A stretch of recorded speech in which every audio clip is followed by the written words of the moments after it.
What is up, individuals? I hope that you guys are doing well. I'm coming at you from my new place that I just moved into, and it has been a pretty fun experience so far. Besides the fact that I miss my family, but it's been fun. It's time for a new chapter for me. So let's get into this. So today we're going to be talking about why this INFP-t 415 Enneagram has never felt comfortable using media. I've always felt this way, so I'm not just making it up. If you like media, that's fine. I use Instagram to connect with my friends. I just made an Instagram like a couple weeks ago or something like that. So I have nothing against you. We should be able to agree and disagree on things in this channel, but I just want to shed some light with you on my experience as an INFP-t. So the first couple things I want to talk about are, I guess, my opinion, but it does fall in line with extroverted feeling being the nemesis of the INFP. And if you don't know what that means, it basically means that we always question why the group is doing something and what they're doing, and we question it because we want to see if it falls in line with the individual instead of the group itself, and that's what we are. We're individuals. Just getting that out of the way.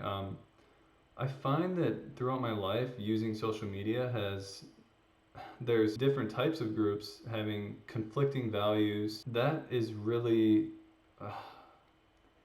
I guess I could say that that's hard for me to really accept, that people can argue amongst each other and hate each other, when in reality it would be so different if they spoke in person.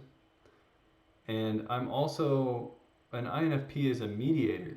As an INFP-t, I just see so many mediums that we could meet and agree on.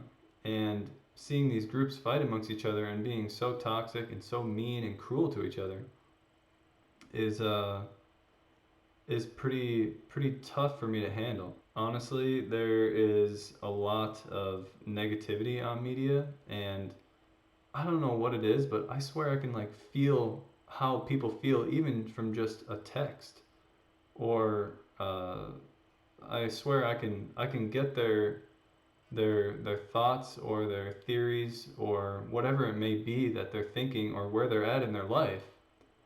I feel that feeling, and it convicts me so hard. So it's like seeing everybody's opinions and views, and then seeing them argue and hate each other over a computer screen. It's always been really hard for me to deal with that. It troubles me for days. Like I'll be troubled and can't stop thinking about why this person is doing this, or why this person is saying that and hurting another person for what reason, when there is a clear medium.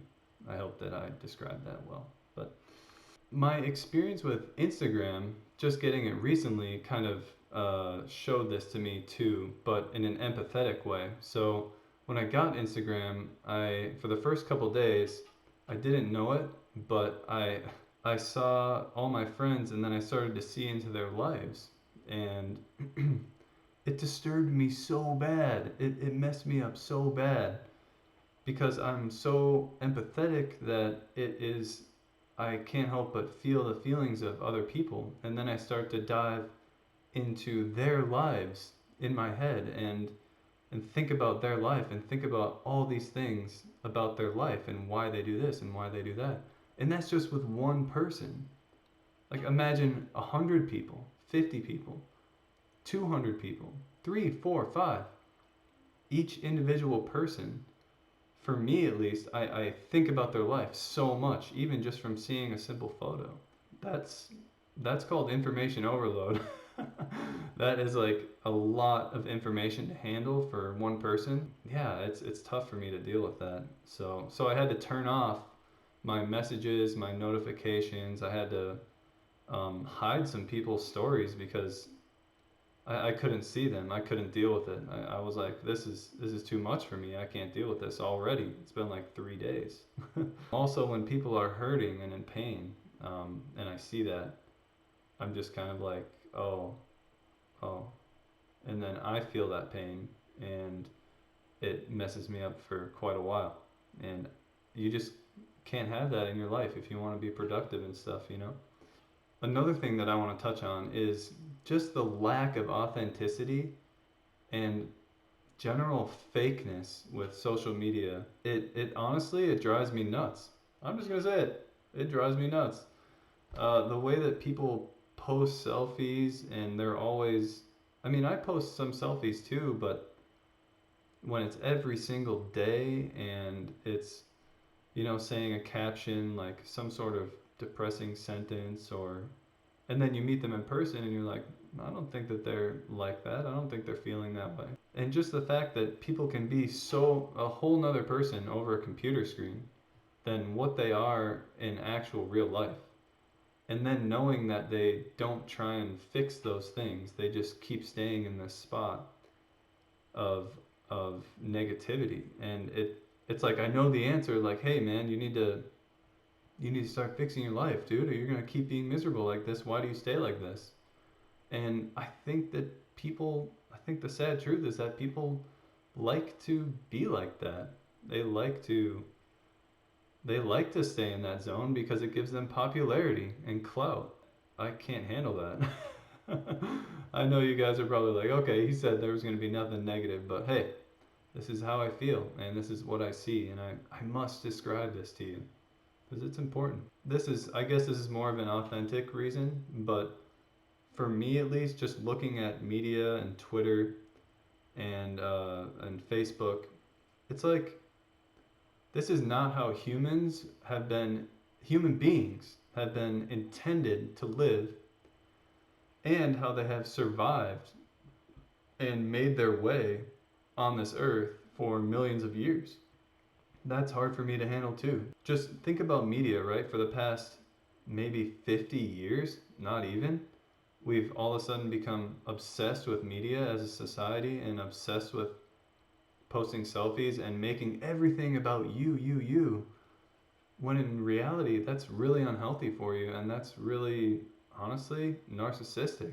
I'm just truth bombing you guys. I think that that's unhealthy and bad for society and bad for the individual. So that's another reason why it disturbs me, you know, is because humans are not meant to constantly be staring at a screen. And also, if you research it, there is something called alpha brainwaves, and you should learn about alpha brainwaves because, and I don't want to scare you, but this is what I researched.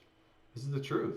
And the truth about it is that people get brainwashed so easily over media, over TV, and now there's so much money and greed involved and politics involved in social media and the news and everything. It's honestly, this is how I feel. Okay, it's made to brainwash you to believe a certain thing, and then you start to lose yourself. You start to lose your own beliefs. You start to stop asking why. Why do they want me to believe in this? Is this really true? When in reality, you should question things for yourself. You should question, is this true? Is this not true? And do everything you can to find out the truth about that. Well, I guess to wrap this up, I would say that I'm sorry for being negative if you guys thought I was negative. I know this is a very, but hey, you know what? INFPs are not these nice little fairyland creatures that everyone thinks that they are. They're actually like really hardcore, and they will separate a group. They will agree on not following the group. If you have that perception about INFPs, I hope that you can understand that a little bit more, is that we're not pushovers. We're not just going to sit there and not say what we believe and not say what we think is the truth about the situation, because we think that the truth is caring for the individual and caring for those who are really left behind. We just honestly want what's best for the world too, I think. At least me in general. Well, I hope that I could broaden your perspective on why INFPTs are not big fans of social media, and I think that it's for pretty legitimate reasons, honestly. If you guys agree or disagree with me, that's fine. Leave it in the comments. I would like to hear about it, to be honest. But thank you guys for tuning in. Keep looking up, and I will see you all very soon.